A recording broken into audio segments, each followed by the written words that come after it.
She's the oldest little rosebud that Portland ever knew. Her eyes are bright as diamonds, they sparkle like the dew.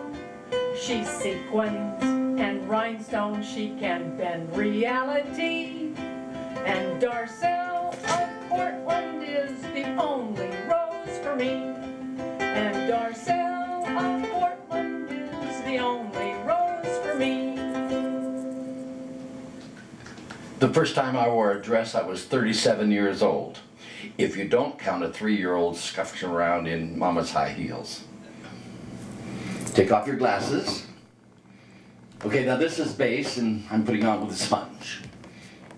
And these are your lashes. I've got lashes. Not like these. Okay, now open your mouth. Your face is on. It's time for your costume. Ta-da! Hey, my Today I love everybody, everybody I see. Happy birthday. And I hope today is the day. Darcelle's on stage all the time. This face and the costumes and the glitz and the hairdos. Can do and say anything. This is a Darcelle delight. You buy one, you take the glass home. You buy 6, you take Darcelle home. Walter on stage is another story. So what do you do for a living, Brad? I'm a therapist. A therapist? Mm-hmm. You came to the right place. 2 years ago, a friend of mine sent me a outline of things about my life that she'd like to know about in a book. I called Sharon Knorr, who is my director. I said, Sharon, I think I've got our outline for my one-man show. Look, Walter did it. All of a sudden, yes, I'm out here without face on. I'm not hiding about anything. I'm telling you some facts about my life that probably a lot of people wouldn't bring up. So it's been good for me, Walter. And hopefully somebody listening will pick up something that happened in their life and feel better about themselves, like I feel about myself now.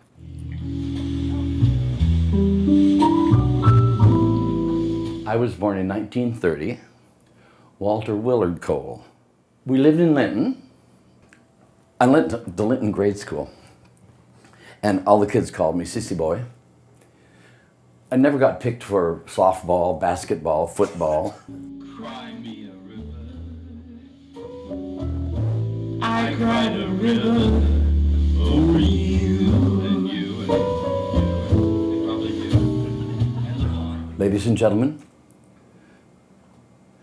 there comes a time in our lives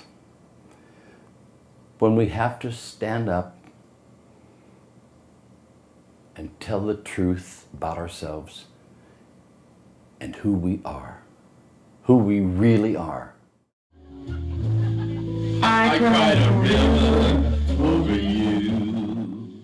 My mother became ill, and we couldn't go to town anymore, so my aunt, my mother's sister, Madeline, came to live with us. One night, Madeline came running into my room and said, Walter, get up. It's your mother. Run over the tracks and get your dad. I ran over the tracks, and he saw me coming, and he ran by me, and I said, Daddy, it's dark and I'm scared. He said, run to get the fireman. Tell him it's your mother. He ran on, and I went down the tracks and up the hill to the fire hall. We got to the house, and the fireman went into the bedroom, and I waited with Madeline in the front room. I went towards the bedroom door, and just as I got through the door, in time to see the fireman put the sheet over my mother's face. I went over to the bed and started to climb up, and the fireman took me by the shoulder and he said, no, son, not now. Not now, your mother just died. Died?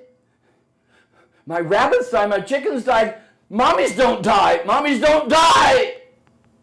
I backed up and stood by my dad's leg and put my arm around her. He didn't react or say a word to me. Nothing. I finally walked into the living room, and there were two men in suits pushing a bed with wheels on it through the door, and Madeline said, "That's your mother." And she was in a bag. Those two men were taking my mother out of our house in a bag. Ride a river over you. Well, my friends, only one heartbreak in your life is worth a river. After that, maybe a puddle or stream, but never a second river. After my mother died, when my aunt joined our house, she lived in the front bedroom, and I shared a bedroom with my father. He'd go to work and go to the taverns, come home in the middle of the night, and wake me up.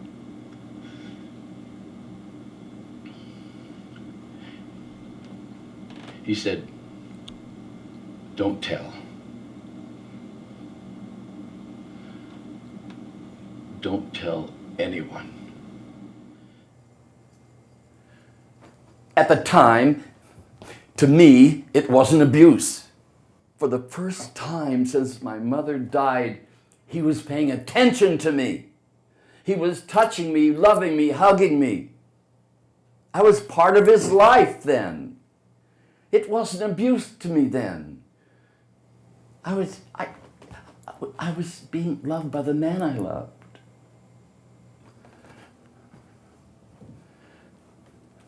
In 1984, I got a call from my father's doctor. He said, "Your father's in the hospital with emphysema, and I have a very difficult question to ask you, Walter.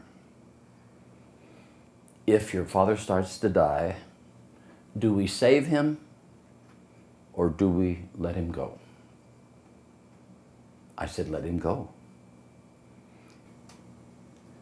I got a call December 25th at 7 o'clock in the morning, 1984. My father had died. I felt nothing inside. 2 weeks later, I got a letter in the mail. It was his will. The second paragraph said, "I've never fathered a child."